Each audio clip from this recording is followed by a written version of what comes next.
Hey guys, welcome back to channel.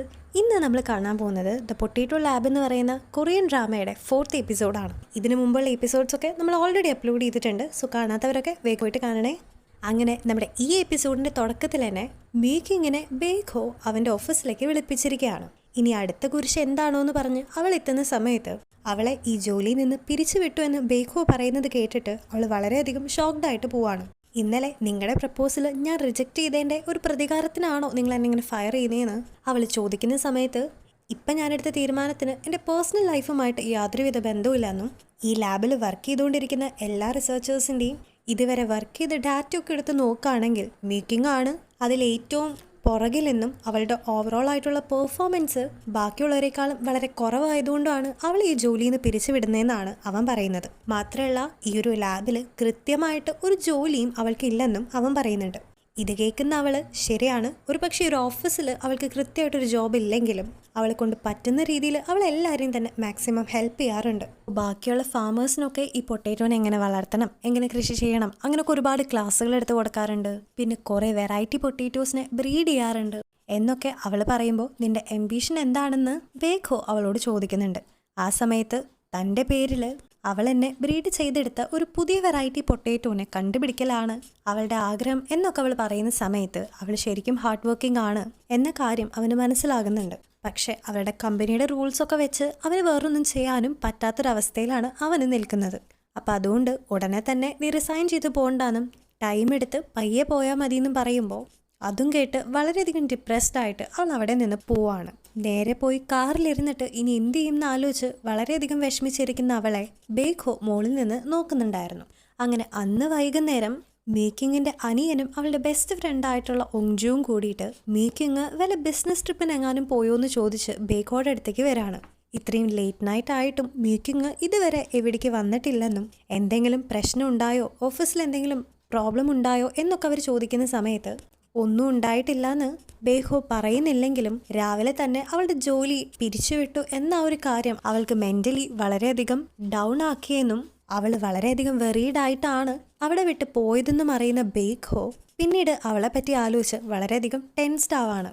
അവൾക്ക് എന്ത് പറ്റിയെന്നും അവൾ എങ്ങോട്ട് പോയെന്നൊക്കെ ആലോചിച്ച് അവൻ വളരെ വെറീഡായിട്ട് നിൽക്കുന്ന സമയത്ത് മ്യൂക്ക് ഇങ്ങനെ കാണിക്കുന്നുണ്ട്.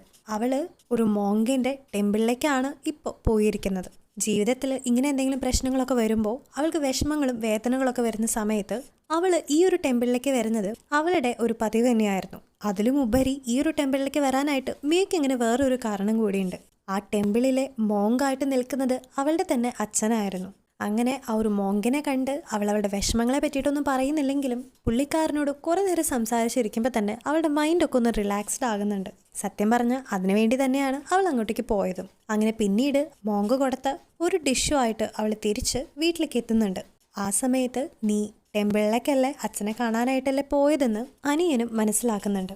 അവരുടെ അമ്മ പണ്ടേ ചെറുപ്പത്തിൽ മരിച്ചതിന് ശേഷം അവരൊറ്റയ്ക്കാക്കി പോയ അച്ഛനെ ഇങ്ങനെ ഇടയ്ക്കിടയ്ക്ക് കാണാൻ പോകണമെന്നൊക്കെ അവൻ ചോദിക്കുമ്പോൾ അച്ഛൻ അങ്ങനെ നമ്മളെ അബാൻഡൻ ചെയ്ത് പോയതല്ലെന്നും അങ്ങനെ അമ്മ മരിച്ചതിന് ശേഷം ആൾക്ക് ഇഷ്ടപ്പെട്ട ഒരു ലൈഫ് ലീഡ് ചെയ്യാണ് എന്നാണ് മ്യൂക്കിങ് പറയുന്നത്. അങ്ങനെ മ്യൂക്കിങ് വീട്ടിലെത്തിയത് അറിയുന്ന ബേഖോക്ക് ഇപ്പോഴാണ് കുറച്ച് സമാധാനമൊക്കെ ആകുന്നത്. മാത്രമല്ല, ഇവളെ പറ്റി ഞാനിപ്പോൾ എന്തിനാണ് ഇത്രയും ടെൻഷൻ അടിച്ചതും അവൻ ചിന്തിക്കുന്നുണ്ട്. അങ്ങനെ പിറ്റേ ദിവസം പൊട്ടേറ്റോ ലാബിലെ ഓഫീസിലാകട്ടെ ഇപ്പം എല്ലാവരും ബേഖോനെ കുറിച്ചിട്ടാണ് സംസാരിച്ചുകൊണ്ടിരിക്കുന്നത്. ചിലർ അവൻ്റെ ലുക്സിനെ കോംപ്ലിമെൻറ്റ് ചെയ്ത് സംസാരിക്കുമ്പോൾ ചിലർ അവരുടെ ആറ്റിറ്റ്യൂഡിനെ പറ്റി വളരെ മോശമായ രീതിയിലും അഭിപ്രായപ്പെടുന്നുണ്ട്. ഇതിനിടയിൽ അവർ മ്യൂക്കിങ്ങിൻ്റെ അടുത്ത് അവളുടെ അഭിപ്രായങ്ങൾ ചോദിക്കുന്ന സമയത്ത് അവനെ പറ്റി പറയാനായിട്ട് യാതൊരു താല്പര്യമില്ലാതെ അവൾ അങ്ങനെ ഇരിക്കുകയാണ്.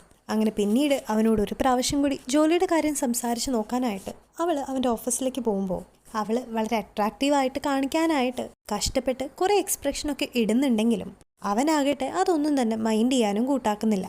എന്നെ ജോലിയിൽ നിന്ന് പിരിച്ചുവിടാണ്ട് ഒരു വട്ടം കൂടി ട്രൈ ചെയ്തൂടെ, അത് കൺഫേം ആക്കിയോ എന്നൊക്കെ അവൾ ചോദിക്കുമ്പോൾ നിനക്ക് അത്രയും നിർബന്ധമാണെങ്കിൽ ഞാൻ വേണമെങ്കിൽ ഇപ്പം തന്നെ കൺഫേം ആക്കാം എന്നൊക്കെ ബേഖോയും പറയാണ്. അങ്ങനെ ലാസ്റ്റ് ഒരുപാട് കാര്യങ്ങളൊക്കെ പറഞ്ഞ് ഒന്നും നടപ്പിലാവാത്തപ്പോൾ അവളുടെ സാലറി തന്നെ കുറച്ചോളാനും കട്ടാക്കിയോളാനൊക്കെ അവൾ പറയുന്നുണ്ടെങ്കിലും അതും ബേഖോ സമ്മതിക്കാതെ വേറെ ഏതെങ്കിലും നല്ലൊരു ജോലി നോക്കാനായിട്ട് അവളോട് പറയാണ്.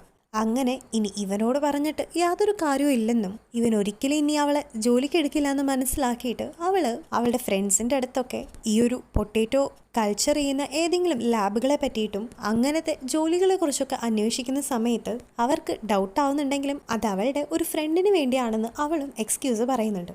അങ്ങനെ ഈ ഒരു ജോലിയുടെ കാര്യം കണ്ടുപിടിക്കാനായിട്ട് ഒരാളെ മീറ്റ് ചെയ്യാൻ വേണ്ടിയിട്ട് ഒരു ഹോട്ടലിലേക്ക് എത്തുന്നുണ്ട്. എന്നാൽ വളരെ കോയിൻസിഡൻ്റലി ആ ഒരു ഹോട്ടലിലേക്ക് തന്നെ അവളുടെ എക്സ് ആയിട്ടുള്ള കീസയും എത്തിയിട്ടുണ്ട്.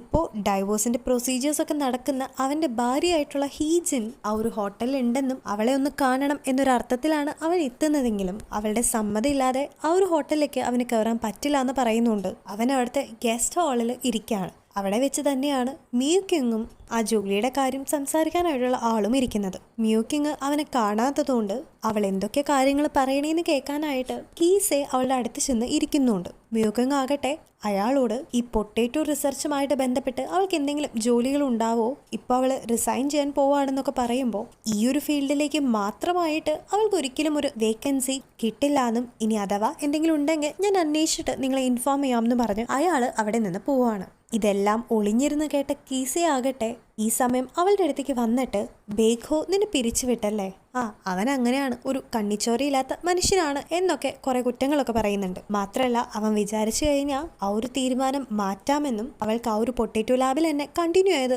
വർക്ക് ചെയ്യാൻ പറ്റുമെന്നും അവൻ പറയുമ്പോൾ ഞാൻ നിന്നെ പോലെയല്ല, എനിക്ക് അഭിമാനം ഉണ്ടെന്നൊക്കെ പറഞ്ഞ് അവൻ്റെ ഓഫറും സ്വീകരിക്കാതെ അവൾ അവിടെ നിന്ന് ഇറങ്ങി പോവാണ്. അടുത്തതായിട്ട് ഈ കീസയുടെ എക്സ് വൈഫ് ആയിക്കൊണ്ടിരിക്കുന്ന ഹീജിനെ കാണിക്കുകയാണ്. അവളാകട്ടെ കീസയുടെ കോളുകളെല്ലാം ഇഗ്നോർ ചെയ്തുകൊണ്ടിരിക്കുകയാണ്. മാത്രമല്ല ഈ ഒരു സമയത്ത് അവിടേക്ക് ബേഖോ എത്തുന്നുണ്ട്. അവരുടെ സംസാരത്തിലൂടെ അവർ രണ്ടുപേരും നല്ല ബെസ്റ്റ് ഫ്രണ്ട്സ് ആണെന്ന് നമുക്ക് മനസ്സിലാക്കാം. എൻ്റെ ജോലിയെക്കുറിച്ചും പേഴ്സണൽ ആയിട്ടുള്ള ലൈഫിൽ അവൻ ആരെങ്കിലും ഇൻട്രസ്റ്റിംഗ് ആയിട്ട് കണ്ടുമുട്ടിയോ എന്നൊക്കെ അവൾ വിശേഷങ്ങൾ ചോദിക്കുമ്പോൾ അവൻ പെട്ടെന്ന് മ്യൂക്കിങ്ങിനെ പറ്റി ആലോചിച്ച് ചിരിക്കുകയാണ്. അവളെ പറ്റി കൂടുതൽ പറയാനായിട്ട് ഹീജിൻ അവനോട് ആവശ്യപ്പെടുമ്പോഴും അതിലൊന്നും വലിയ ഇൻട്രസ്റ്റ് ഇല്ലാതെ അവർ രണ്ടുപേരും കാഷ്വൽ ആയിട്ട് സംസാരിച്ചുകൊണ്ടിരിക്കുകയാണ്. അങ്ങനെ പിറ്റേ ദിവസം ആകട്ടെ മ്യൂക്കിങ്ങിന്റെ ലാബിലെ കുറച്ച് ഫ്രണ്ട്സ് എല്ലാം അവളെ തടവിൽ വെച്ചിട്ട് എന്തുകൊണ്ടാണ് നീ വേറൊരു ജോലി നോക്കുന്നതെന്നും ഇത് വേറൊരാൾ പറഞ്ഞിട്ട് വേണോ ഞങ്ങൾ അറിയാമെന്നൊക്കെ പറഞ്ഞ് ഭീഷണിപ്പെടുത്തി അവളോട് എല്ലാ കാര്യങ്ങളും ചോദിക്കുമ്പോൾ അവൾ എന്താ പറഞ്ഞത് എന്ന് നമ്മളെ കാണിക്കുന്നില്ലെങ്കിലും പിറ്റേ ദിവസം മുതൽ ആ ഒരു പൊട്ടേറ്റോ ലാബിലുള്ള ആൾക്കാർ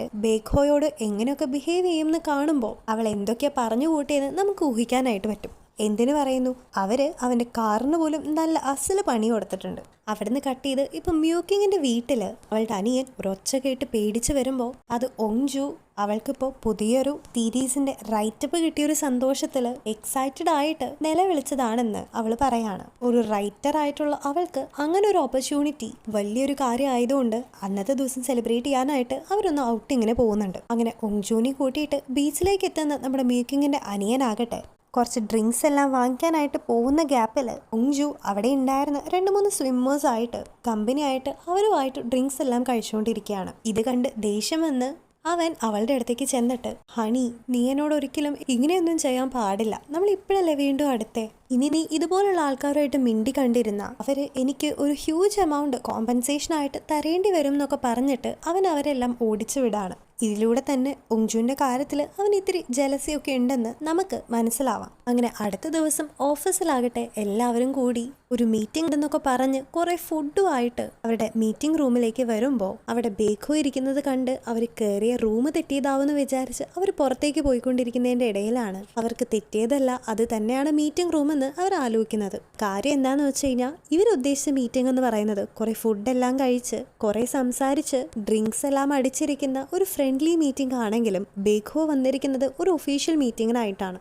അങ്ങനെ യാതൊരു നിവർത്തിയുമില്ലാതെ ഫുഡുകളെല്ലാം മാറ്റി വെച്ചിട്ട് ആ ഒരു ഒഫീഷ്യൽ മീറ്റിംഗ് നടത്തേണ്ടി വരികയാണ്. അങ്ങനെ അതിൻ്റെയൊക്കെ പ്രാക്കിൽ അവരവരുടെ ഗ്രൂപ്പിൽ പേഴ്സണലായിട്ട് ഇവൻ എന്ത് മനുഷ്യനാണ്, ഇവൻ എന്തൊക്കെ കാട്ടി വെച്ചിരിക്കുന്നത്, നമ്മുടെ നല്ല ടൈം പോലും നമ്മൾ എൻജോയ് ചെയ്യാനായിട്ട് സമ്മതിക്കുന്നില്ല എന്നുള്ളൊരു രീതിയിലൊക്കെ അവർ മെസ്സേജ് അയച്ചുകൊണ്ടിരിക്കുകയായിരുന്നു. പക്ഷെ അബദ്ധം എന്ന് പറയട്ടെ, അവരിതൊക്കെ അയച്ചത് അവനും കൂടി ഇൻക്ലൂഡഡ് ആയിട്ടുള്ള കോമൺ ഗ്രൂപ്പിലാണെന്ന് പിന്നീടാണ് അവർ മനസ്സിലാക്കുന്നത്. ഇതേ സമയം എല്ലാവരും ഫോൺ നോക്കുന്നത് കാണുന്ന അവനും ഫോൺ എടുക്കുന്ന സമയം തന്നെ മ്യൂക്കിങ് അങ്ങോട്ടേക്ക് വന്ന് അവന്റെ ഫോണും തട്ടിപ്പറിച്ച് അവിടെ നിന്ന് ഓടിപ്പോവാണ്.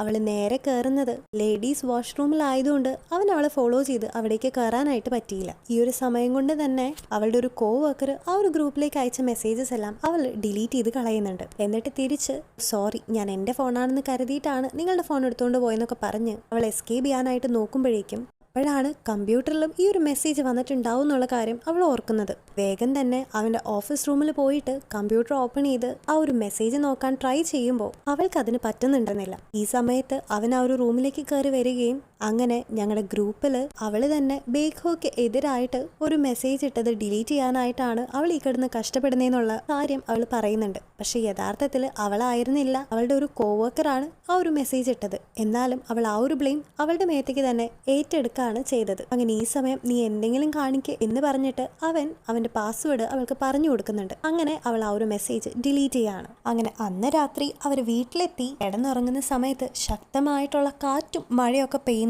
കണ്ടിട്ട് മ്യൂക്കിങ് എന്തോ ആലോചിച്ച് വേഗം തന്നെ അവളുടെ കാർ എടുത്തിട്ട് ഇവർ ഈ പൊട്ടേറ്റോസിനൊക്കെ കൾച്ചർ ചെയ്യുന്ന ഒരു സ്ഥലത്തേക്ക് ഓടി പോകുന്നുണ്ട്. ഈ മഴയും കാറ്റും ഒക്കെയുള്ള സമയത്ത് അവൾ ഇങ്ങനെ ഇത്രയും ലേറ്റ് ആയിട്ട് എങ്ങോട്ടാണ് പോകുന്നതെന്ന് അറിയാൻ വേണ്ടിയിട്ട് ബേഖോയും അവളെ ഫോളോ ചെയ്ത് പോകുമ്പോൾ ഈ പൊട്ടേറ്റോസ് ഒക്കെ കൃഷി ചെയ്യുന്ന സ്ഥലത്തേക്കാണെന്ന് അവന് മനസ്സിലാകുന്നുണ്ട്. പക്ഷെ ഈ ശക്തമായിട്ടുള്ള മഴയും കാറ്റൊക്കെ കാരണം കൊണ്ട് അവർ ഈ പൊട്ടേറ്റോസിനൊക്കെ സൂക്ഷിച്ചു വെച്ചിരുന്ന ആ ഒരു ഷെഡൊക്കെ പറന്നു പോയിട്ട് മഴ കാരണം ആ ഒരു പൊട്ടേറ്റോസ് ഒക്കെ നാശാവാനായിട്ട് ചാൻസ് ഉണ്ട് എന്ന് മനസ്സിലാക്കിയിട്ടാണ് അവൾ അത്രയും ധൃതിയിൽ ഓടിപ്പടഞ്ഞ് അങ്ങോട്ട് പോയത്. അങ്ങനെ കുറേയൊക്കെ ആ ഒരു ഷെഡിനെ ഡാമേജ് ആവാതെ അതിനെ പ്രൊട്ടക്ട് ചെയ്യാനായിട്ട് അവൾ ശ്രമിക്കുന്ന സമയത്ത് ബേഖോയും അവിടേക്ക് വന്ന് അവളെ ഹെൽപ്പ് ചെയ്യാണ്. അങ്ങനെ ഈ ഒരു സീനോട് കൂടിയിട്ടാണ് നമ്മുടെ 4th എപ്പിസോഡ് ഇവിടെ എൻഡ് ചെയ്യുന്നത്. അങ്ങനെ കട്ട ശത്രുക്കളായിട്ടുള്ള അവരുടെ ഇടയിൽ ചെറിയ ചെറിയ സൗഹൃദങ്ങൾ ഉണ്ടാവാനായിട്ട് തുടങ്ങുകയാണ്. അപ്പോൾ ഇനി എങ്ങനെയാണ് കഥ മുമ്പോട്ട് പോകുന്നതെന്ന് അറിയാനായിട്ട് ഇനി നമ്മൾ അപ്ലോഡ് ചെയ്യുന്ന എല്ലാ വീഡിയോസും കാണണേ. അപ്പം തന്നെ ഞങ്ങളുടെ ചാനൽ സബ്സ്ക്രൈബ് ചെയ്യാനും വീഡിയോ ലൈക്ക് ചെയ്യാനും മറക്കരുത്. അപ്പോൾ see you soon in the next video. Bye.